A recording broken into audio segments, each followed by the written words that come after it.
নমস্কার, welcome to প্রস্তুতি। তো লাস্ট ক্লাসে এনসিইআরটি ক্লাস 9 সায়েন্সের সেকেন্ড চ্যাপ্টার আমাদের চারপাশের পদার্থ কি বিশুদ্ধ এটার আমরা ফার্স্ট পার্ট দেখেছিলাম। সেখানে আমি এইখানে মিশ্রণ কয় টাইপের হয়, তারপরে মিশ্রণের মধ্যে হোমোজিনিয়াস, হেটেরোজেনিয়াস, হেটেরোজেনিয়াসের মধ্যে suspension, colloid, different kind of colloid, এগুলো ডিসকাস করা হয়েছিল। তার সাথে দ্রবণে একটা জিনিস ছাড়া পড়েছিল, সেটা একটু বলে দিই ফার্স্টে। তো দ্রবণ কাকে বলে? দ্রবণ বলতে জানো যে দ্রবণ দুটো কম্পোনেন্ট নিয়ে তৈরি হয়। একটা হচ্ছে দ্রাবক আর একটা হচ্ছে দ্রাবক, that means solvent and solute. তো সলভেন্ট আর সলিউটের যে কম্পোজিশন, তার উপর ডিপেন্ড করে দুই টাইপের সলিউশন হয়। একটা হচ্ছে হুম, একটা হচ্ছে সম্পৃক্ত বা স্যাচুরেটেড সলিউশন। আচ্ছা, এক্সাম্পল দিয়ে বোঝাই। যেমন ধরে নাও এখানে তোমার কাছে 100 ml ওয়াটার আছে। 100 ml ওয়াটারে 50 গ্রাম তুমি লবণ নিলে। তো 50 গ্রাম লবণ খুব সুন্দরভাবে দ্রবীভূত হয়ে গেল। কিন্তু যখনই তুমি আর 1 গ্রাম দিলে, মানে 51 গ্রাম, তখনই দেখলে যে ওই লবণের পার্টিকেল গুলো নিচে থিতিয়ে পড়ছে, মানে আর দ্রবীভূত হচ্ছে না আগের মতো।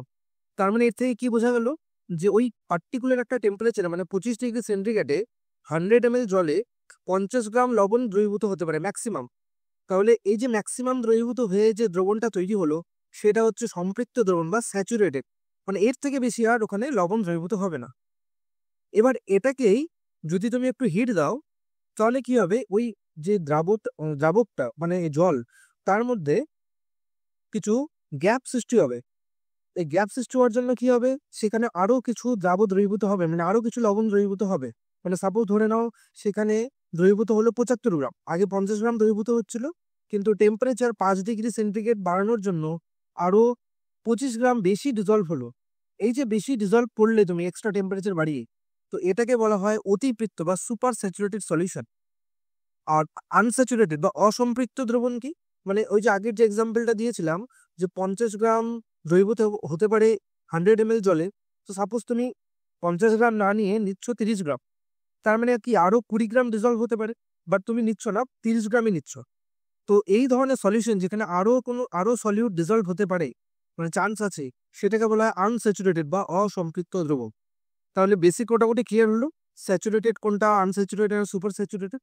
তো এখানে আমি এই ব্যাপারে আর বেশি ডিসকাস করব না, বা দ্রবণের উপর প্রেশার বা টেম্পারেচারে কি ইম্প্যাক্ট পড়ে। এখন দ্রবণ অনেক টাইপের হয়, gas in liquid, liquid in liquid. তো এই টপিকগুলো ভাবছি একটা নতুন ক্লাস করে দ্রবণ চ্যাপ্টারে দিয়ে দেবো। যেহেতু এনসিইআরটি-তে দ্রবণ বলে কোনো চ্যাপ্টার নেই, তো আমি একটা আলাদা করে কোশ্চেন আসে কিছু নিউমেরিক্যাল আর এই ফ্যাক্টগুলো দিয়ে একটা নতুন ক্লাস করে দেবো। ওকে, এবার লাস্ট ক্লাসে যতদূর হয়েছিল সেখান থেকে কন্টিনিউ করছি। লাস্ট ক্লাসে আমরা কলয়েড দেখেছিলাম, আর এই তিনটে যে দ্রবণ, মানে true solution, suspension and colloid, এই তিনটের মধ্যে প্রপার ডিফারেন্স দেখেছিলাম, তাদের ডিফারেন্ট ক্যারেক্টারিস্টিক্স সহ। ওকে, তো এইগুলো এক্সাম্পলগুলো দেখে নেবে। বিশেষ করে কলয়েডের যে ডিফারেন্ট কাইন্ড অফ কলয়েডস, কি নাম তাদের, সল, ইমালশন কখন বলবো, ফোম কখন বলবো, কঠিন সল, তাদের এক্সাম্পল এগুলো কিন্তু প্রায়শই বিভিন্ন কম্পিটিটিভ এক্সামে দিয়ে থাকে। এবার নেক্সট শুরু করছি। তো আগের দিন আমরা দেখেছিলাম যে হোমোজিনিয়াস আর হেটেরোজিনিয়াস সলিউশন। তো এর মধ্যে তোমরা জানো অলরেডি যে হোমোজিনিয়াস সলিউশনে পার্টিকেলগুলোকে দেখা যায় না। দেখা যায় না মানে কি, ইজিলি তাদেরকে পৃথক করাও যায় না। তাহলে এখানে যে দেওয়া আছে মিশ্রণের উপাদানগুলির পৃথকীকরণ, that means separate of components of mixture. এই মিক্সচারটা কি টাইপের মিক্সচারের কথা বলা হচ্ছে এখানে? অবভিয়াসলি এটা হচ্ছে হেটেরোজিনিয়াস। কেন? কারণ হেটেরোজিনিয়াস মিক্সচারের পার্টিকেলগুলো ইজিলি সেপারেট করে যায়, বাট সব ইজিলি যায় না, কিছু তার মধ্যে ডিফারেন্ট টেকনিক্স আছে, সেগুলো আমরা শিখবো আজকে। তাহলে আমরা দেখছি কাদের সেপারেশন, মেইনলি হেটেরোজিনিয়াস। তার মধ্যে হোমোজিনিয়াসও পড়ে যাবে, বাট হেটেরোজিনিয়াসটাই মেইন। ওকে, তো এবার তাহলে আমরা দেখি। দেখো এখানে দেওয়া আছে অসমসূত্র মিশ্রণ কিছু হাতের সাহায্যে, মানে ফিজিক্যাল মেথডেও করা যায়। যেমন হ্যান্ড পিকিং। হ্যান্ড পিকিং বলতে সাপোজ তোমাকে আমি ডাল আর চিনি মিক্স করতে দিয়ে দিলাম, বা আমরা জানি ডালের মধ্যে যে কাঁকড় থাকে, ওই কাঁকড়গুলোকে আমরা কি হাত দিয়ে তুলে ফেলে দিই, এটাকে বলে হ্যান্ড পিকিং। তারপর হচ্ছে সিভিং। সিভিং মানে ওই চালনিতে যে ধরে নাও আটা আর ভুসো, ওটাকে যে আলাদা করা হয় ছাঁকনি দিয়ে। বা ফিল্ট্রেশন, যেমন চা পাতা থেকে চাটাকে, লিকুইডটাকে আলাদা করা হয় কি দিয়ে, ওই ফিল্ট্রেশন পদ্ধতি, ওটা ফিল্ট্রেশন। ঠিক আছে, চায়ের যে ছাঁকনি। তো এগুলো কিছু নর্মাল ফিজিক্যাল মেথড। এবার পরীক্ষায় যেগুলো আসে সেগুলোর আমরা ডিটেলসে একটু যাচ্ছি। যেমন ধরে নাও যেমন ধরে নাও ফার্স্ট যেটা প্রসেস আছে সেটা বলেছে যে ভেপোরাইজেশন। তো ভেপোরাইজেশন অলরেডি জানো যে হিট দিয়ে ভেপার তৈরি করা। তো এখানে একটা এক্সাম্পল দিয়েছি, তোমাদের একটা ইজি এক্সাম্পল দিচ্ছি। সাপোজ ধরে নাও তুমি সুগার সলিউশন নিয়েছো, মানে চিনি জল যে সলিউশন। তো এবার এটাকে যদি হিট দাও কন্টিনিউয়াসলি, কি হবে, কিছুক্ষণ পরে জল সম্পূর্ণভাবে বাষ্পায়ন হয়ে যাবে জলের, ঠিক আছে, জল বয়েলিং হয়ে বেরিয়ে যাবে, ওয়াটার ভেপার হয়ে যাবে।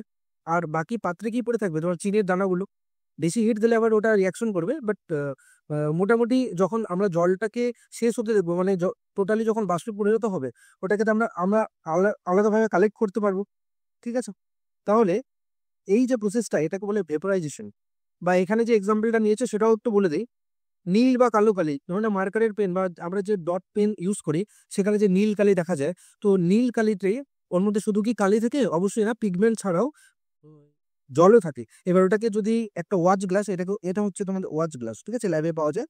তো এই যে ওয়াচ গ্লাস, এটাকে তুমি যদি হিট করো, ডিরেক্টলি হিট না, এটাকে জন্য ওয়াটার ভেপার দিয়ে হিট দেওয়া হয়েছে, স্টিম দিয়ে হিট দেওয়া হয়েছে, ঠিক আছে। একটা বিকারের মধ্যে জল নিয়ে সেটাকে হিট দিচ্ছ, ওটা যে স্টিম বেরোচ্ছে ওটা দিয়ে কন্টিনিউয়াসলি হিট করলে কি হবে, যে কালির মধ্যে থাকা যে জল, সেটা বাষ্পায়ন হয়ে যাবে, সেটা এভাপোরেট হয়ে যাবে। এভাপোরেট হয়ে গেলে বাষ্পের সাথে কি পড়ে থাকবে, কালি পড়ে থাকবে।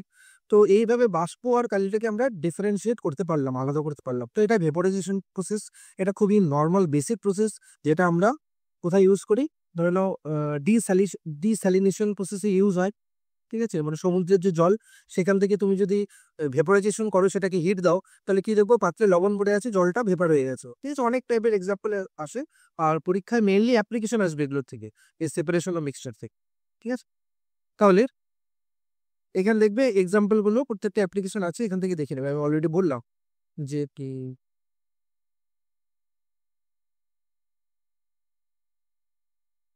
তারপরে নেক্সট প্রসেস, সেটা হচ্ছে centrifugation, and very very important, বহুবার পরীক্ষা আসছে সেন্ট্রিফিউগেশন। তো এটা কি?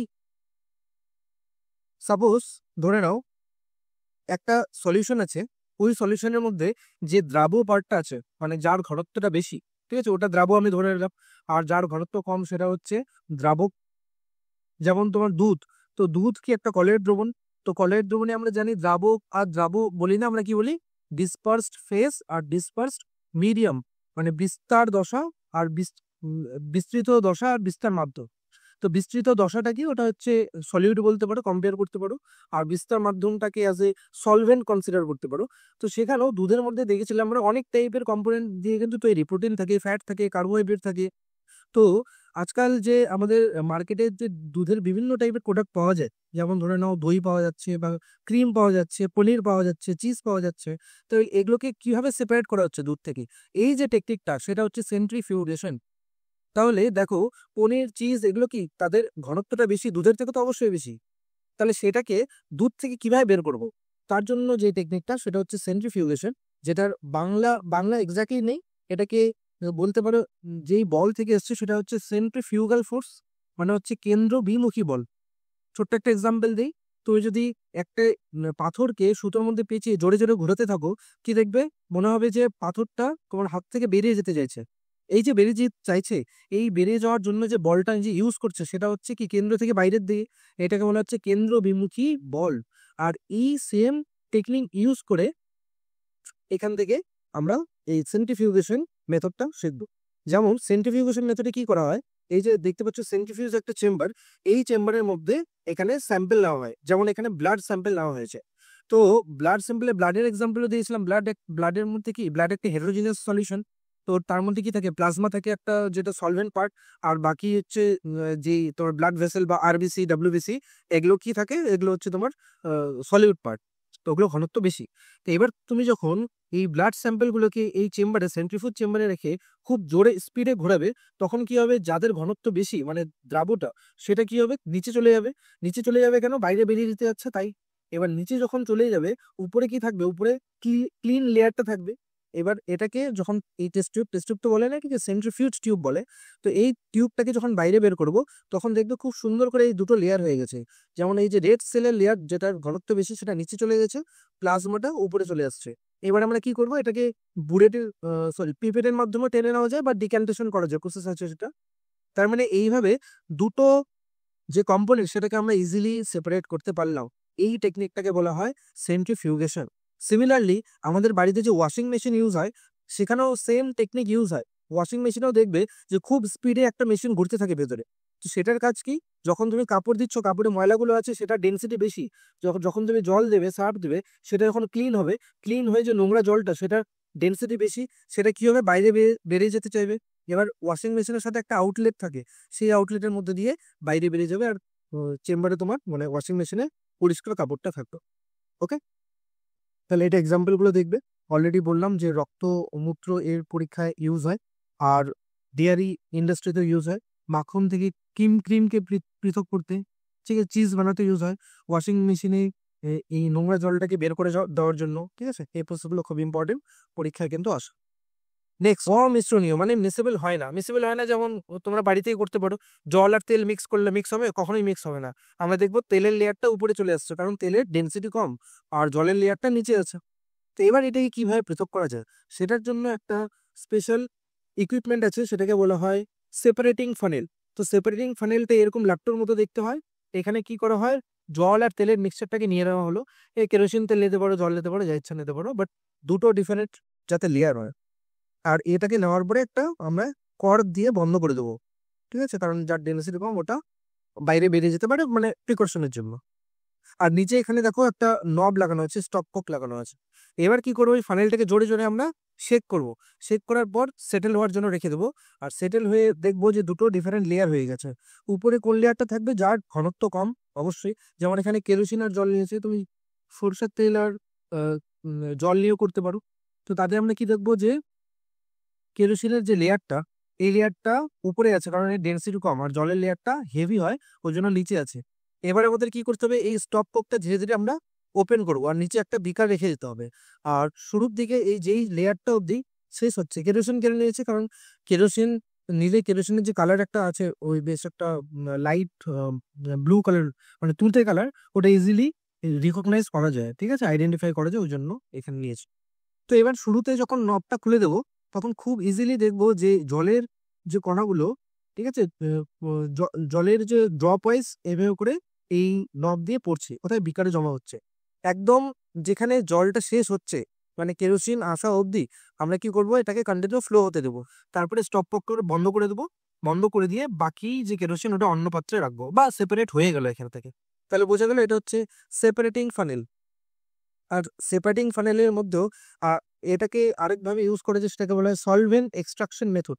এটাও কিন্তু সেম একই জিনিস, হ্যাঁ, এটাকেও সলভেন্ট এক্সট্রাকশন মেথড বলা হয়। কেন সলভেন্ট এক্সট্রাকশন বলা হচ্ছে, কারণ কি হয় অনেক সময় ডিফারেন্ট যে অর্গানিক ম্যাটারগুলো, হ্যাঁ, সাপোজ ধরে নাও অ্যালকালয়েড, অ্যালকালয়েড কাদের বলে, বিভিন্ন যে ধরে নাও মেডিসিনাল প্ল্যান্ট, ওগুলোকে আমরা কি করি, এক্সট্রাকশন করি ওখান থেকে যে অর্গানিক কম্পাউন্ডগুলো, ঠিক আছে, সেগুলোকে পৃথক করা হয়। দেখো একটা গাছের পাতা, ওখান থেকে টোটাল পাতা দিয়ে তো তোমার মেডিসিনের কাজে লাগবে না, ওখান থেকে নিশ্চয়ই কোনো একটা কম্পাউন্ড আছে, সেই কম্পাউন্ডটাকে পৃথক করার জন্য কি করা হয়, সলভেন্ট এক্সট্রাকশন মেথড করা হয়। ওর মধ্যে ইথানল দিয়ে দিলে বা ইথার দিয়ে দিলে, ডিফারেন্ট ডিফারেন্ট রিয়েজেন্ট থাকে, ওটা ডিফারেন্ট প্রোডাক্টের জন্য নিয়ে এই সেপারেটিং ফানেলে জোরে জোরে শেক করতে হয়। তাতে কি হয়, ওখান থেকে ওটা এক্সট্রাক্ট হয়, ঠিক আছে, ওই ওই মলিকুলটা এক্সট্রাক্ট হয়, তারপর এটাকে পৃথক করো। তো সলভেন্ট এক্সট্রাকশন মেথডেও ইউজ হয়। আর এখানে কোথায় কোথায় কোন ইন্ডাস্ট্রিতে ইউজ হয় সেগুলো একটু দেখে নেবে। ফার্মাসিউটিক্যাল ইউজ হয়, সোপ ইন্ডাস্ট্রি, সাবান তৈরিতে, পেট্রোলিয়াম, ঠিক আছে, এগুলো থেকে কিন্তু কোশ্চেন আসে। নেক্সট নেক্সট হচ্ছে লবণ ও কর্পূরের মিশ্রণ। তো কর্পূর একটা উদবায়ী পদার্থ, জানো সবার বাড়িতে মোটামুটি থাকে। কর্পূর কি হয়, সাধারণ রুম টেম্পারেচার রেখে দিলে কিছুক্ষণ পর দেখবে সেটা বাতাসে মিশে গেছে, মানে সলিড থেকে ডিরেক্টলি গ্যাস হয়ে যাচ্ছে। সলিড থেকে ডিরেক্টলি গ্যাস হওয়ার যে প্রসেস সেটাকে বলা হয় সাবলিমেশন বা ঊর্ধ্বপাতন। আর এগুলো কি ধরনের পদার্থগুলো দেয়, যারা হচ্ছে উদ্বায়ী পদার্থ, যাদের বয়লিং পয়েন্ট খুবই কম, যেমন কর্পূর হয়ে গেল। আয়োডিন হবে, আয়োডিন নর্মাল টেম্পারেচারে সলিড থাকে, বাট ওটাকে যদি রেখে দাও বাইরে কি হবে, সেটা গ্যাসে পরিণত হবে, ভায়োলেট গ্যাস হয়। অ্যামোনিয়াম ক্লোরাইড, এটাও ইম্পর্টেন্ট। ন্যাপথ্যালিন, ন্যাপথ্যালিন দেখেছো যে কাপড় ওই পোকামাকড় দূর করতে ইউজ হয়। তো রেখে দিলে ন্যাপথ্যালিন কিছুদিন পর দেখা যায় যে ন্যাপথ্যালিনটা সাইজে ছোট হয়ে গেছে। তো কেন হয়, কারণ বাকিটা বাষ্পে পরিণত হয়ে গেছে। তো ন্যাপথ্যালিনের ফ্যামিলিতে এটাও একটা অ্যারোমেটিক কম্পাউন্ড, অ্যান্থ্রাসিন। তো এই সবগুলোই কি, এগুলো হচ্ছে উদ্বায়ী পদার্থ। এবার বলেছে এখানে যে সেপারেশনটা দিয়েছো কর্পূর আর লবণ, লবণ বলতে তুমি কমন সল্ট ধরে নাও NaCl। তো এই ওয়াচ গ্লাসে কর্পূর আর লবণের মিক্সচার নেওয়া হয়েছে। এবার কি করছি আমরা, হিট দিচ্ছি। হিট দিলে কি হবে, কর্পূর কি ইজিলি বাষ্পে পরিণত হবে। তো আমাকে বাষ্প থেকে কি করতে হবে, আবার সলিডে কনভার্ট করতে হবে, কারণ তুমি সেপারেট করছো তো মিক্সচারের। তো সেই জন্য উপর থেকে আমরা একটা ফানেল রেখে দেবো। ফানেল রেখে দিলে কি হবে, এই বাষ্পটা ট্র্যাপ হয়ে গেল এখানে। আর এই বাষ্পটাকে এবার সলিডে কিভাবে কনভার্ট করা যায়, যেমন সলিড থেকে ডিরেক্টলি গ্যাস হচ্ছে, এই প্রসেসটা সাবলিমেশন। সেরকম গ্যাস থেকেও সলিড হয় ডিরেক্টলি, এই প্রসেসটাকে বলা হয় ডিপোজিশন। ঠিক আছে, ডিপোজিশন। তো তুমি সলিডকে হিট দিয়ে গ্যাসে পরিণত করছিলে, তার মানে গ্যাসকে সলিডে কনভার্ট করতে গেলে কি করতে হবে, হিটটাকে টেনে নিতে হবে বা ঠান্ডা করতে হবে। তো এই ফানেলের মধ্যে আমরা কি করব, এই তুলো দিয়ে মানে ফানেলের যে ওয়ালটা সেটাকে ঠান্ডা করে দেবো। ঠান্ডা জল দিয়ে দিতে পারো সেটাকে, মানে একটা ঠান্ডা তোমাকে এনভায়রনমেন্ট তৈরি করতে হবে। তো যখনই গরম বাষ্প ঠান্ডা এই তলের সংস্পর্শে আসবে, তখনই কি হবে, সেটা কনডেনসেশন হবে, মানে ঘনীভূত হবে। তো ঘনীভূত হয়ে এখানে আবার সলিডে পরিণত হবে। তো এই ফানেলের গায়ে আমরা কর্পূরের দানাগুলো দেখতে পাবো, সেটাকে পরে আলাদা করে দেওয়া যায়। তাহলে বোঝা গেল, ওয়াচ গ্লাসে কি পড়ে থাকবে, লবণ পড়ে থাকবে, আর এই ফ্লাস্কের এই ফানেলের গায়ে আমরা কি দেখতে পাবো, কর্পূর দেখতে পাবো। ঠিক আছে, তো এটা একটা প্রসেস। নেক্সট নেক্সট হচ্ছে ক্রোমাটোগ্রাফি। তো আমরা যে ডিফারেন্ট টাইপের কালি দেখতে পাই, মানে যাবতীয় যা কিছু কালি দেখতে পাচ্ছ, ওই কালিতে শুধু একটা মাত্র পিগমেন্ট থাকে না সবসময়, স্পেশালি কালো কালিতে। কালো কালি মানে কি, কালো কালি কালো বা সাদা কোনো কালার না। সাদা হচ্ছে ওই কালারটাকে বলে যেই কালার যেখানে কোনো রংকে অ্যাবজর্ব করে না, আর কালো হচ্ছে ওই রংটাকে বলা হয় যেখানে সব রংকে ধরে রাখে, সব রংকে অ্যাবজর্ব করে। তার মানে কালো কালিতে সব ধরনের কালারই অ্যাবজর্ব থাকে। তো এবার তুমি যদি কোনো ইঙ্ক নিয়ে নাও, ঠিক আছে, সাপোজ ধরে নাও যে ব্ল্যাক ইঙ্ক থাকে, ওই ইঙ্কের মধ্যে ডিফারেন্ট টাইপের কালার থাকবে। আর ডিফারেন্ট টাইপের কালার মানে ডিফারেন্ট ডিফারেন্ট কম্পাউন্ড। এগুলোকে কিভাবে সেপারেট করা হয়, এই টেকনিকটার নামই হচ্ছে ক্রোমাটোগ্রাফি। কারণ দেখো, ক্রোমা মানে কি কালার, আর গ্রাফি মানে সেটাকে পেপারে রিপ্রেজেন্ট করা হয়। তো এখানে যে এক্সাম্পলটা আমি নিয়েছি সেটা হচ্ছে, এখানে বইয়ে বলেছে ফিল্টার কাগজ, বাট ফিল্টার কাগজ না নিয়ে আমরা নেবো একটা সিলিকা পেপার। এখানে দুটো জিনিস থাকে, কি কি, একটা হচ্ছে এই পেপারটা, এটাকে বলে স্টেশনারি ফেস, মানে যেটা স্থির থাকে। আরেকটা হয় লিকুইড, সেটা হচ্ছে মোবাইল ফেস। এবার কি করবে, যেই কালিটাকে তুমি পৃথক করবে, সেটাকে এই স্টেশনারি ফেজের মধ্যে একটা ড্রপ নেবো, এইভাবে করে একটা ড্রপ নিলাম। ঠিক আছে, এভাবে একটা ড্রপ নিলাম। তো এবার আর ড্রপ নেওয়ার সাথে সাথে যেখানে ড্রপ টেনেছি সেখানে একটা লাইন টেনে দেবো। ওকে, স্কেল দিয়ে আগে লাইনটা টেনে নিতে হবে। তারপর একটা মোবাইল ফেজ নেবো। মোবাইল ফেজকে যেরকম একটা গ্লাস জার থাকে, এই গ্লাস জারের মধ্যে একটা লিকুইড নিলাম। যেহেতু আমরা কালো কালি নিচ্ছি, এখানে আমরা ওয়াটার নিয়ে নিলাম। তো এবার আমরা জানি যে একটা পেপারকে যদি তুমি জলে ধরো, দেখবে লম্বভাবে সেটার গতিশীল হচ্ছে, জলের যে ফ্লোটা উপরের দিকে যাচ্ছে এগেনস্ট গ্র্যাভিটি। এটাকে বলা হয় কুইসিক নল এফেক্ট বা ক্যাপিলারি অ্যাকশন। ঠিক আছে, এটা ফিজিক্সের কনসেপ্ট, পরে কখনো বলবো আবার। তো এই ক্যাপিলারি অ্যাকশনের থ্রুতে আমরা দেখবো গ্র্যাভিটির উল্টো দিকে এটা জলটা ট্রাভেল করছে। আর জল যখন ট্রাভেল করছে, এর মধ্যে কালো কালির মধ্যে যে ডিফারেন্ট কম্পাউন্ডগুলো, সেগুলো ডিফারেন্ট ভাবে জলে দ্রবীভূত। বুঝলে কথাটা, জলের মধ্যে এই ডিফারেন্ট কালিগুলোর যে সলিবিলিটি, দ্রব্যতা, সেটা ডিফারেন্ট। তাহলে কেউ আগে দ্রবীভূত হবে, যে আগে দ্রবীভূত হবে সেই জলের সাথে যাবে, যে পরে দ্রবীভূত হবে সে ধীরে ধীরে যাবে। দেখো এখানে ডিফারেন্ট তিনটে কালি দেখানো হয়েছে, যে সব থেকে উপরে গেছে তার মানে কি তার সলিবিলিটি সব থেকে বেশি, সে সবচেয়ে আগে দ্রবীভূত হয়েছে। তারপরে এই যে ব্লু কালিটা, সে কম দ্রবীভূত হয়েছে একটু। আর সবার লাস্টে সেটা হচ্ছে সবুজ কালি, যেটা দ্রবীভূত হয়নি। তাহলে এই যে ডিস্টেন্সটা কভার করছে, আর এই যে জলের যে ফ্লো, এটাকে আমরা পার্টিকুলার একটা লাইন অবধি কি করবো, রান করব। আর যখনই রান করা হলো, সেটাকে আমরা তারপরে শুকোতে দেবো। আর যখনই শুকোতে দেবো, তারপরে আমরা এখান থেকে এই যে ডিফারেন্ট তিনটে কালার আসলো, সেটার ডিস্টেন্সটাকে মেজার করব। কোথা থেকে, এই যে যেখান থেকে আমরা আগে একটা লাইন টেনেছিলাম, ব্ল্যাক ইঙ্কটা ছিল, সেখান থেকে প্রত্যেকটা কালারের ডিস্টেন্স পাওয়া যাবে। আর এই ডিস্টেন্সটাকে বলা হয়, তারপরে একটা ক্যালকুলেশন আছে, সেটাকে বলা হয় রিটেনশন ফ্যাক্টর। দেখো, রিটেনশন ফ্যাক্টর কি, রিটেনশন ফ্যাক্টর হলো ডিস্টেন্স ট্রাভেল বাই সলিউড, মানে প্রত্যেকটা কালারের যে ডিস্টেন্স, আর divided by distance travel by solvent, ওয়াটারটা কতটা গেল। তো এখান থেকে একটা বুঝতে পারছো যে এটা পয়েন্ট একটা ভ্যালু আসবে, কারণ ওয়াটারের ভ্যালুটা বেশি আছে, তো একটা পয়েন্টে ভ্যালুটা আসবে। তো এই যে পয়েন্টের যে ভ্যালুটা, এই আরএফ ভ্যালু প্রত্যেকটা কম্পোনেন্টের আলাদা আলাদা হবে। এই আরএফ ভ্যালু মাধ্যমে ডিফারেন্ট কম্পোনেন্টকে আমরা কি করতে পারি, আইডেন্টিফাই করতে পারি। একটা চার্ট আছে, লিস্ট আছে, ওই আরএফ ভ্যালুর সাথে কম্পোনেন্ট গুলোর ট্যালি করতে হয়, ট্যালি করে বোঝা যায় যে এর মধ্যে এই কম্পাউন্ড আছে। তো এটা তো দেখো আমি খুব বেসিক একটা এক্সাম্পল দিলাম, এটাকে বলে থিন লেয়ার ক্রোমাটোগ্রাফি। তো ক্রোমাটোগ্রাফির মধ্যে অনেক টেকনিক আছে, থিন লেয়ার ক্রোমাটোগ্রাফি হয়, গ্যাস ক্রোমাটোগ্রাফি হয়, এখন নর্মাল যে বিভিন্ন ইন্ডাস্ট্রিতে একটু হাইটেক কোয়ালিটির ইউজ হয় ক্রোমাটোগ্রাফি, সেটা হচ্ছে HPLC, high performance liquid chromatography বলা হয়। ঠিক আছে, অনেক কিছু আছে এর মধ্যে। তো কি কাজে ইউজ হয় বেসিক্যালি দেখো, এই যে এখানে একটা প্র্যাকটিক্যাল এক্সাম্পল দেওয়া আছে। হ্যাঁ, এটা হচ্ছে গ্লাস জার বা বিকারে নিয়েছে, তারপর এখান থেকে ব্ল্যাক ইঙ্ক থেকে দেখো কালারগুলো কিভাবে সেপারেট হচ্ছে। ওকে, ইয়েলো কালার, রেড কালার উপরে চলে গেছে, আর ব্লু কালারটা নিচে আছে। তো এইভাবে করে আমরা ডিস্টেন্সটা বের করি। আর এটা কোথায় ইউজ হয়, এই যে বললাম এইচপিএলসি বা এই টেকনিকগুলো, এগুলো মেইনলি ফরেন্সিক সায়েন্সে ইউজ হয়। ঠিক আছে, বিভিন্ন ধরনের ধরে নাও কোনো একটা ডেড বডি, সেখানে পয়জন দেওয়া হয়েছিল, সেই পয়জনটা ট্রেস করতে ইউজ হয়, যে পয়জন কতটা আছে বা কি পয়জন দেওয়া আছে, এগুলো করতে ইউজ করা হয়। বা বিভিন্ন টাইপের যে ড্রাগ, ধরনের মিক্সচার অফ ড্রাগ কম্পোনেন্ট, সেগুলোকে সেপারেট করতে ইউজ হয়। অনেক ইউজ আছে এগুলো।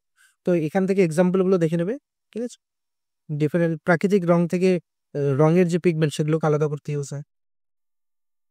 নেক্সট, সেটা হচ্ছে ডিস্টিলেশন প্রসেস। তো ডিস্টিলেশন মানে কি, ডিস্টিলেশন বলতে বোঝায়, ডিস্টিলেশন মানে দুটো প্রসেস আছে। প্রথমে হচ্ছে এভাপোরেশন, আর তারপরে হচ্ছে কনডেনসেশন। মানে সাপোজ তোমাকে আমি একটা পুকুরের জল দিলাম, ঠিক আছে, পুকুরের জল জানো যে কি হয়, যে নোংরা জল থাকে, অনেক কিছু থাকে ওর মধ্যে। এটার থেকে বললাম যে ড্রিঙ্কিং ওয়াটার তুমি তৈরি করো, কি করবে, সেটার প্রসেস হচ্ছে ডিস্টিল ওয়াটার। তো প্রথমে পুকুরের ওই জলটাকে হিট দেবে, হিট দিলে কি হবে, এভাপোরেশন হলো। ঠিক আছে, এভাপোরেশন যেই হবে, সেই বাষ্পটাকে বাতাসে মিশতে দেওয়া যাবে না। ওই বাষ্পটাকে আবার কি করব, অন্য একটা চ্যানেলের থ্রুতে আমরা কালেক্ট করব একটা বিকারের মধ্যে।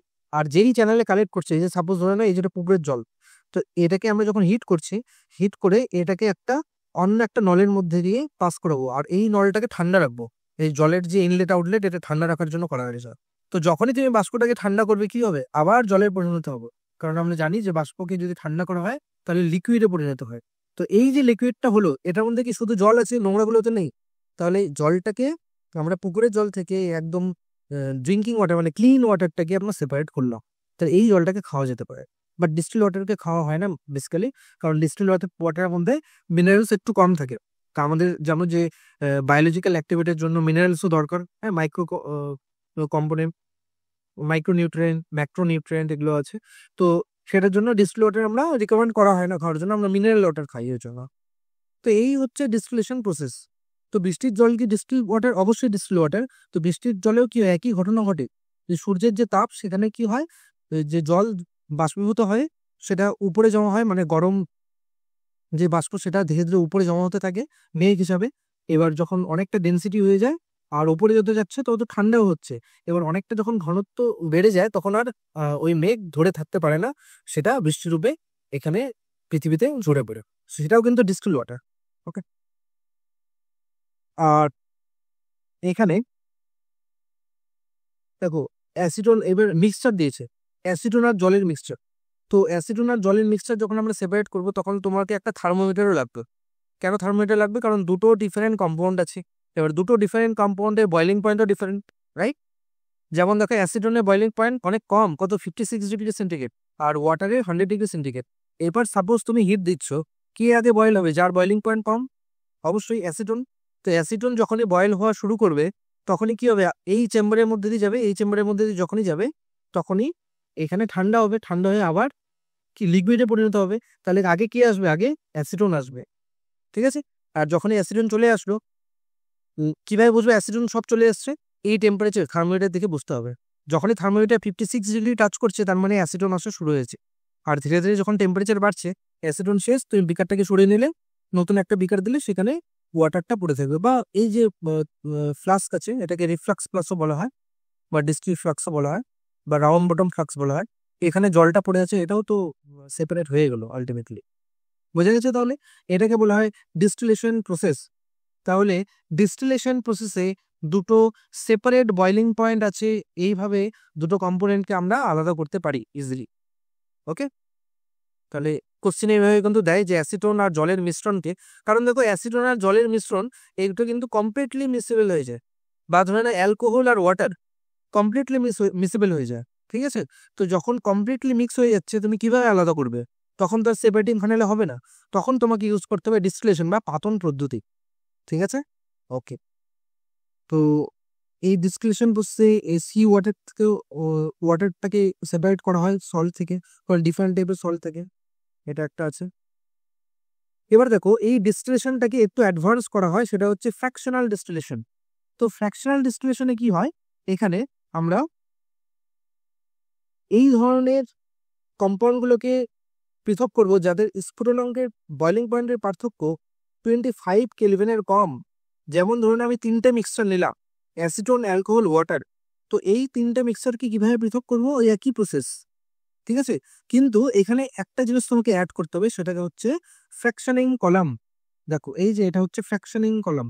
এবার কি হবে, এখানে একটা গল্প আছে, বলে দিচ্ছি। দেখো, যখন তুমি হিট করছো, তো এবার হিট করছো, তাতে কি হয়, বাষ্পগুলো এই কলামের ভিতর দিয়ে যাবে। এই কলামে কি থাকে, এখানে এই গ্লাস বিট থাকে। এটা কি হয় অ্যাকচুয়ালি, এই যে ভেপারগুলো, এগুলোকে যেতে বাধা দেয়। এবার যার বয়লিং পয়েন্ট কম সে আগে চলে যাবে। এবার আগে চলে যাবে, আগে গিয়ে কি হবে, এখানে বাষ্পটা আবার কি হবে, তরলে পরিণত হবে। এবার যদি একসাথে করা হতো, ফ্র্যাকশনিং কলাম যদি না ইউজ করো, এবার যাদের বয়লিং পয়েন্ট কম কি হবে, একসাথে তোমার বাষ্প পরিণত হবে, আবার এখানে তুমি মিক্সার পেয়ে যাবে। ওই জন্য ফ্র্যাকশনিং কলাম ইউজ হচ্ছে। তাতে কি হয়, এই বাষ্পগুলোর মধ্যে একটা সেপারেশন হয়, তো ধীরে ধীরে যাবে উপরে টেম্পারেচারটা। তো যখন 78 ডিগ্রি সেন্টিগ্রেড, কার এটা এটা হচ্ছে অ্যালকোহলের, তো এটা আগে চলে গেলো, এর বয়লিং পয়েন্ট কম। তো যখন এটা আগে উপরে চলে গেল, এবার দেখো ফ্র্যাকশনিং কলামে টেম্পারেচার কিন্তু অতটা পৌঁছায়নি, ধীরে ধীরে উপরে হচ্ছে, একবারে কিন্তু হচ্ছে না। ওই জন্য ফ্র্যাকশনিং কলাম কিন্তু ইউজ হয়। তাতে কি হয়, এখানে ডিফারেন্ট টাইপের মিক্সচারকে আমরা সেপারেট করতে পারবো। তারপরে তো একই ডিস্টিলেশন যেমন করা হয় সে। আর এটাকে কোথায় ইউজ করা হয়, সবচেয়ে বেশি যেটা ইউজ হয় সেটা হচ্ছে তোমরা জানো যে India is a crude oil, crude petroleum importing country. তো আমরা পেট্রোলিয়াম বাইরের দেশ থেকে আমদানি করি, সেটা থেকে যে different petroleum products like petrol, diesel, kerosene, wax, paraffin, যাবতীয় যত আছে, এগুলোর যে টেম্পারেচার বয়লিং পয়েন্ট ডিফারেন্স কিন্তু আলাদা। সেটাকে ফ্র্যাকশনাল ডিস্টিলেশন কোর্সে আলাদা করা হয়, যেরকম একটা চেম্বারের মধ্যে রাখা হয়। ঠিক আছে, তো বিউটেন, প্রোপেন মানে যেটা এলপিজি সিলিন্ডারে ইউজ হয়, সেগুলো বয়লিং পয়েন্ট কম, ওই জন্য আগে পৃথক হচ্ছে। তারপরে পেট্রোল, তার বয়লিং পয়েন্ট একটু বেশি, তারপরে তারপরে কেরোসিন, ডিজেল, এবার ওরা। ঠিক আছে, এই হচ্ছে প্রসেস, আর খুবই ইম্পর্টেন্ট প্রসেসটা, এটা পরীক্ষায় খুব দেয়। আর এভাবেই দেখো বায়ুতে উপস্থিত বিভিন্ন গ্যাসকে কিভাবে ডিফারেন্সিয়েট করবে। তো বায়ুতে কোন কোন গ্যাস থাকে তোমরা জানো, সব থেকে বেশি থাকে নাইট্রোজেন, তারপরে থাকে অক্সিজেন, তারপর আরো থাকে কার্বন ডাইঅক্সাইড থাকে, আর্গন থাকে।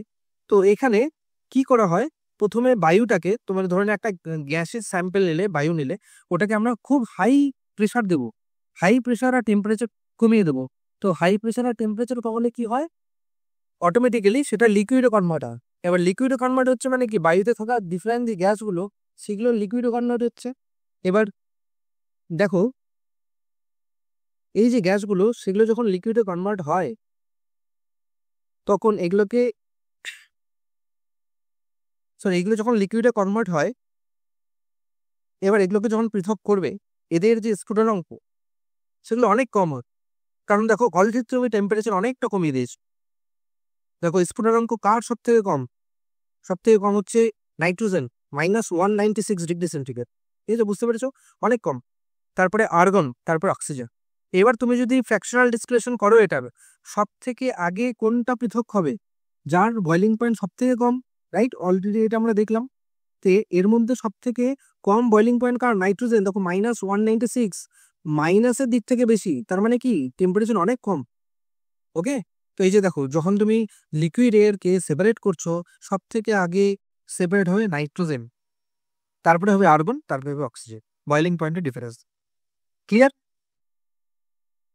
তো এটা হচ্ছে তোমার একটা ওই চেম্বার, মানে বায়ুকে কিভাবে পৃথক করা হয়।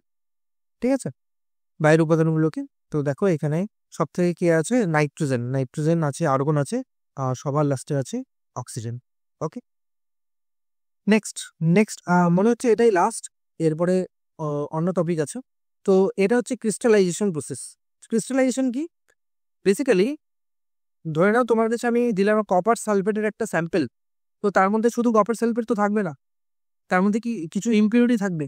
তো কোনো একটা স্যাম্পেলকে, কোনো একটা সাবস্টেন্সকে বিশুদ্ধ করতে, পিউরিফাই করতে আমরা এই প্রসেসটা ইউজ করি।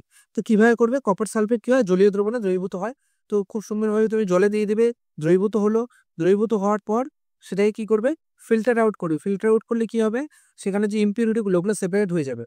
আর কপার সালফেট যেগুলো ইমপিউরিটি ওগুলো সলিবল হবে না, ডিজলভ হবে না।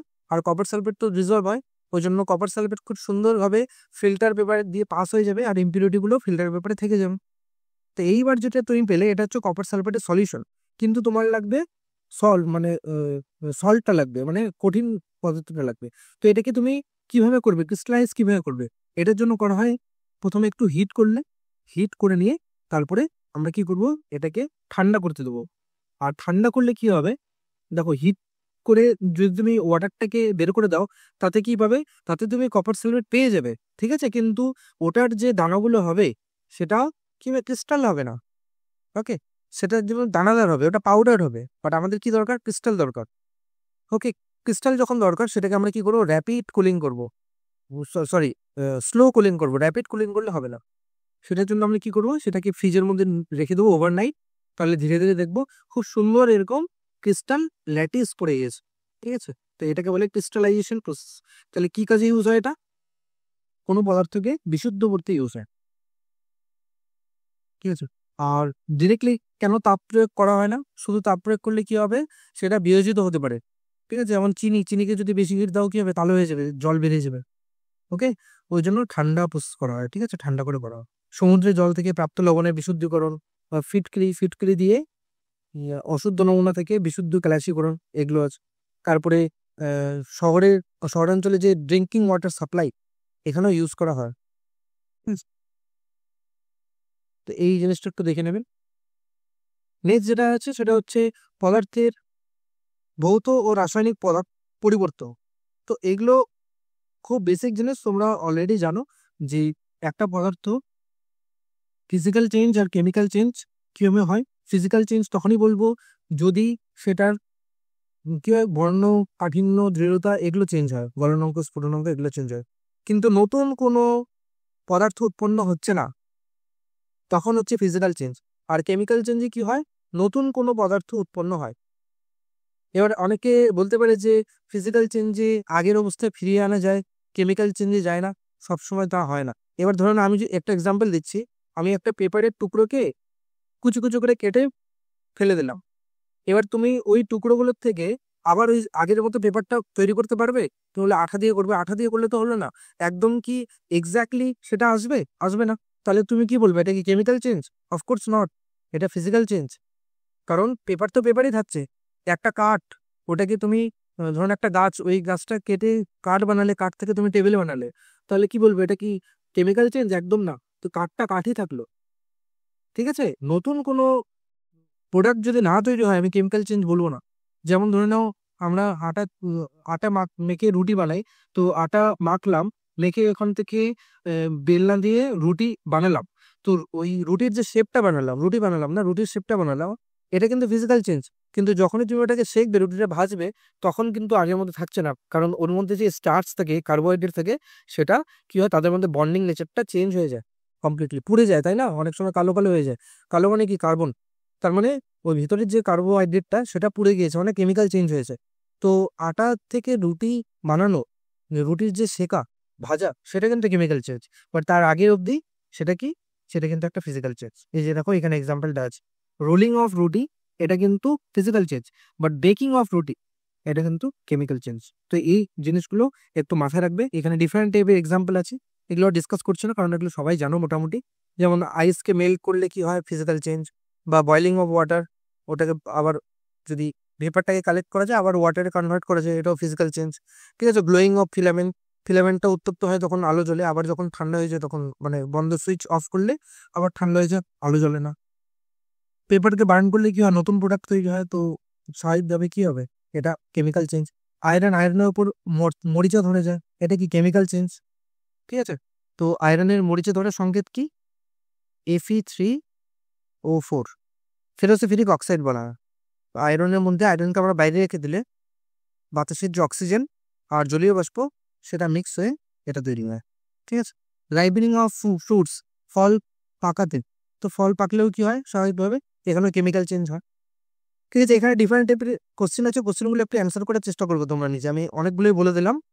আচ্ছা, এখানে একটা খুব সুন্দর এক্সাম্পল আছে যেটা অনেকবার পরীক্ষায় দেয়, সেটা হচ্ছে মোমের দহন। এটা খুব ইম্পর্টেন্ট। মোমের দহনে ভৌত আর রাসায়নিক পরিবর্তন দুটোই হয়।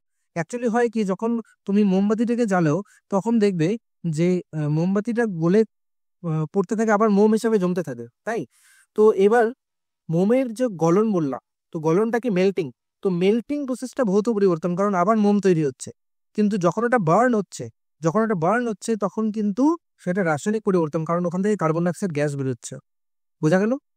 তো এখানে মোমবাতির দহনে কিন্তু দুটোই হয়, মেল্টিং অফ ওয়্যাক্সটা মানে যেটা গলনটা সেটা হচ্ছে ভৌত পরিবর্তন, আর যেটা হচ্ছে দহন মানে বার্নিং সেটা হচ্ছে রাসায়নিক পরিবর্তন। এইগুলো এক্সাম্পলগুলো একটু ভালো করে মাথায় রাখবে, তাহলে আশা করি অ্যান্সার করতে পারবো। ঠিক আছে, তো এরপরে যেটা আছে বিশুদ্ধ পদার্থ কয় প্রকার, এটা অলরেডি চ্যাপ্টারের শুরুতে বলে দিয়েছিলাম, একবার একটু দেখবে যে বিশুদ্ধ পদার্থ কি টাইপের হয়। বিশুদ্ধ পদার্থের মধ্যে এই যে লিস্টটা আছে, ঠিক আছে, এই লিস্টটা একটু দেখবে যে পদার্থ মিশ্র হয় আর পিওর হয়। পিওর সাবস্টেন্সকে আবার মৌল আর যৌগে আমরা ভাগ করতে পারি। মৌলের মধ্যে ধাতু, অধাতু, ধাতুকল্প হয়, আর যৌগ তো আলাদাই কম্পাউন্ড হয়। যৌগ হচ্ছে অনেকগুলো এলিমেন্ট নিয়ে তৈরি হয়। ঠিক আছে, তো এখানে একটু আছে, আচ্ছা বলেই দিচ্ছে একটু, অল্প একটু আছে সামান্য। দেখো মৌল কেন বলছি না, কারণ মৌল আর এই যে মৌল আর মৌলিক যে ধাতু আর অধাতু, ঠিক আছে, এগুলো একটা আলাদা চ্যাপ্টার আছে, তখন অনেক আরো ডিটেলসে ডিসকাস করবো। তো এখান থেকে কয়েকটা এক্সাম্পল পড়ে নিবে। অনেক সময় সাইন্টিস্টের নাম দিয়ে দেয় যে মৌল শব্দটি কে ব্যবহার করেছিল, প্রথম রবার্ট বয়েল, আর ফরাসি রসায়নবিদ তার নাম হচ্ছে লরেন্ট ল্যাভোইসিয়ার প্রথম মৌলের ডেফিনেশন দেয়।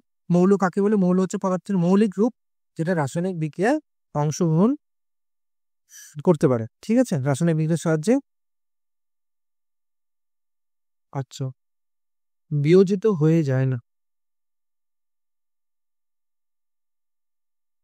আচ্ছা মানে মৌল হচ্ছে পদার্থের সাধারণ রূপ, যেটা সেখান থেকে আর কিছু তৈরি হয় না। ঠিক আছে, যেমন ধরে না হাইড্রোজেন, ওটাকে তুমি ভাঙলে কি পাবে? কিছুই পাবে না। ঠিক আছে, বাট মৌল কি করে রিয়াকশনে পার্টিসিপেট করে, আমি ওটা বলতে চাইছি। ঠিক আছে, যেমন হাইড্রোজেন অক্সিজেন মিলে ওয়াটার তৈরি হয়, এই ধর। আচ্ছা, তো মৌলের মধ্যে ধাতু, অধাতু, ধাতুকল্প সবই থাকে। তো ধাতু কি? তো ধাতুর মধ্যে কয়েকটা বৈশিষ্ট্য আছে, যেমন ধাতুর কি উজ্জ্বলতা থাকে, লাস্ট্রারাস বলে এটাকে। ধাতু রূপালী, সোনালী ও ধূসর কালারের এইসব টাইপের হয় জেনারেলি। ধাতু কি হয়, এর মধ্যে তাপ, থার্মাল আর যে ইলেকট্রিক্যাল কন্ডাক্টিভিটি, এগুলো হয়। যেমন আমি যদি বলি সব থেকে ইলেকট্রিক্যাল কন্ডাক্টিভিটি মানে তড়িৎ সুপরিবাহী ধাতু কোনটা, সেটা হচ্ছে সিলভার। মনে রাখবে, সিলভার, নট কপার। বাট সিলভারের তার আমরা ইউজ করি না কেন? তাহলে ভিখারি হয়ে যাবে ওই বিদ্যুৎ কোম্পানিগুলো। ঠিক আছে, চুরি হয়ে যাবে স্বাভাবিক। হ্যাঁ, আমাদের দেশে অনেক কিছু চুরি হয়, রেল লাইন চুরি হয়, রাস্তা চুরি হয়। তো সিলভারের তার অবশ্যই ইউজ করা হয় না, ওই জন্য কপারের তার ইউজ হয়। তো সিলভার, তারপরে কপার। ঠিক আছে, সিলভার, কপার, তারপরে অ্যালুমিনিয়াম। থার্মাল অ্যাক্টিভিটিও সেম, সিলভারের সব থেকে বেশি, তারপর কপার। আর ডাক্টিলিটি কি? ডাক্টিলিটি হচ্ছে প্রসারণশীলতা। তো টেনে অনেকটা লম্বা করা যায়, যেমন কপারের তার অনেকটা লম্বা করা যায়। ঠিক আছে, যেমন সোনা, একটু অল্প একটু সোনা ওটাকে টেনে বিভিন্ন ধরনের জুয়েলারি তৈরি করা যায়। নমনীয়তা মানে মেলেবিলিটি, মানে হাতুড়ি দিয়ে আঘাত করে বিভিন্ন টাইপের শেপ দেওয়া যায়। ওকে, ধাতু উচ্চ নাদ বিশিষ্ট হয়। উচ্চ নাদ বলতে কি থাকে? সোনোরিটি থাকে। সোনোরিটি বলতে ধ্বনি সৃষ্টি করে, মানে ঠং ঠং করে বাজে এটা। আর ধাতুর উদাহরণ অলরেডি জানো, এগুলো পিরিয়ডিক টেবিলে বলা হবে, চিন্তা করে। অধাতু কি? অধাতু একদম ধাতুর যে এই যে বৈশিষ্ট্যগুলো আছে এর বিপরীত বৈশিষ্ট্য হবে। তাপ তড়িতের উপরিবাহী, বাট তাপ তড়িতের পরিবাহী অধাতুও আছে। যেমন হচ্ছে কার্বনের রূপভেদ আছে, বহু রূপতা বলে, সেটা হচ্ছে তাপের সুপরিবাহী কি? ডায়মন্ড। ঠিক আছে, আর তড়িতের সুপরিবাহী কি? গ্রাফাইট। এগুলো পরীক্ষায় দেয় আমরা। ঠিক আছে, গ্রাফাইট। আর ব্রোমিন হচ্ছে লিকুইড রুম টেম্পারেচার, ব্রোমিন একটা অধাতু। এরকমই ধাতু একটা লিকুইড হচ্ছে মার্কারি, জানো। ওকে, এখানে কিছু এক্সাম্পল দেওয়া আছে, গ্রুপটা দিক। আর অধাতু কি? অধাতু হচ্ছে আচ্ছা অধাতু তো বললাম। ধাতু গল্প কি? ধাতু গল্প হচ্ছে আচ্ছা, ধাতুকল্প এখানে দেওয়া নেই। তো ধাতুকল্প বলে দিই, ধাতুকল্প হচ্ছে ধাতু আর অধাতুর মাঝামাঝি, মানে ধাতু আর অধাতু দুটোরই বৈশিষ্ট্য দেখা যায়, যেমন বোরন, সিলিকন, জার্মেনিয়াম, এই ধরনের আমাদের পর্যায় সারণীতে টোটাল 7টা ধাতুকল্প আছে, মেটালয়েডস আছে। ওকে, তো এই পিরিয়ডিক টেবিলে যেটা পরে ডিসকাস হবে, এখনো অবধি টোটাল 115টা এলিমেন্ট আমরা পাই। তার মধ্যে 94টা এলিমেন্ট হচ্ছে ন্যাচারালি পাওয়া যায়, প্রকৃতিতে পাওয়া যায়। এখানে 92 আছে, বাট দুটোও পাওয়া যায়, নেপচুনিয়াম আর প্লুটোনিয়াম। আর 11টা হচ্ছে সাধারণ উষ্ণতায় গ্যাসীয় অবস্থায় থাকে, যেটা বললাম পারদ আর ব্রোমিন লিকুইড থাকে। আর গ্যালিয়াম আর সিজিয়াম এগুলো পরীক্ষা দেয়, যাদের বয়লিং পয়েন্ট অনেক কম, ঠিক আছে, রুম টেম্পারেচারে, মানে হাতের তালুতে রাখলে এটা গলে যায়। আর কম্পাউন্ড কি, এলিমেন্ট থেকে তৈরি হয় কম্পাউন্ড, ঠিক আছে। যখন দুই বা ততোধিক মৌল নির্দিষ্ট ওজনে, মানে একটা ফিক্সড রেশিওতে মিক্স হয়, তখনই বলবো আমরা কম্পাউন্ড। যেমন ধরে নাও হাইড্রোজেন আর অক্সিজেন মিলে আমরা জানি কি তৈরি হয়, ওয়াটার তৈরি হয়, ঠিক আছে, ওয়াটার তৈরি হয়। এটাকে যদি ব্যালেন্স করো তাহলে এটা, তাহলে আমরা কি দেখছি, 2:1। হাইড্রোজেন কত অনুপাত আছে, 2 আছে, 2:1 রেশিওতে। এটা হচ্ছে 2 অণু আছে, এটা হচ্ছে 1 অণু আছে। তাহলে এই যে 2:1, এটা পৃথিবীর যে কোনো জলের ক্ষেত্রে প্রযোজ্য। তুমি পুকুরের জল নাও, ঝর্ণার জল নাও, ফিল্টারের জল নাও, যে কোনো জল নিলেই এই 2:1 রেশিওতেই থাকবে, ঠিক আছে। তাহলে এই যে যৌগ কম্পাউন্ড, এর মধ্যে মৌলগুলি কি থাকে, একটা ফিক্সড রেশিওতে থাকে, ঠিক আছে।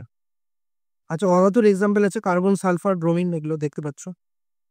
আচ্ছা, এখানে একটা ছোট্ট ডিফারেন্স আছে, মিশ্রণ আর যৌগ। এবার বলতে পারো মিশ্রণ মানেও তোর মধ্যে অনেকগুলো কম্পোনেন্ট থাকে, আর যৌগ মানেও তোর অনেকগুলো কম্পাউন্ড থাকে, তাই না।